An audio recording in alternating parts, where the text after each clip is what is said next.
Well, someone who definitely needs a jacket this morning is our morning reporting crew.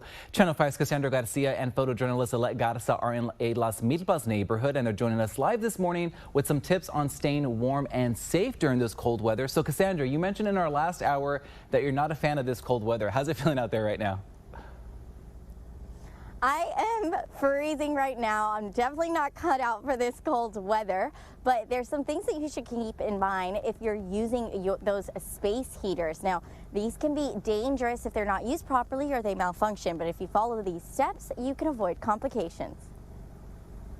If you're headed to the store to buy a space heater, here's something you should look for.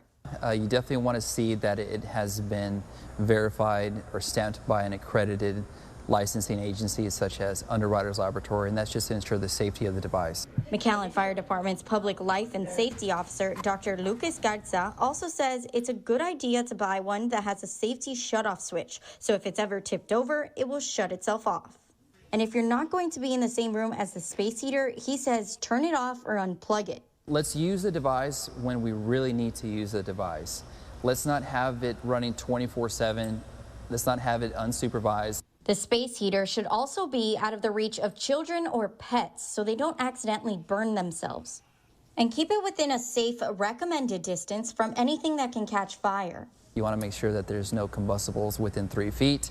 That's kind of the safe zone that we can have to use these devices safely. Most of the newer space heaters are electric, but some models use a natural gas like propane. If yours is gas-powered, make sure you have a working carbon monoxide detector in the same room you're using it.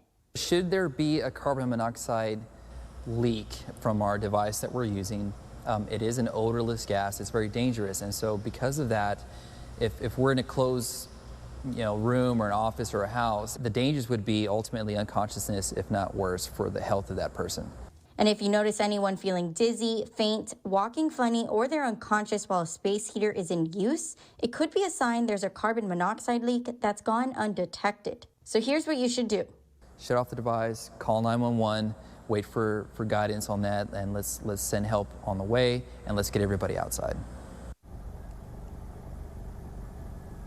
And each model may differ in capacity and different features like automatic timers. So Dr. Garcia urges you to read those instructions and manufacturer's recommendations before using your space heater in particular. Live in Las Milpas, Cassandra Garcia, Channel 5 News this morning. Alrighty, Cassandra, we'll be sure to stay warm out there. Thank you for all those tips.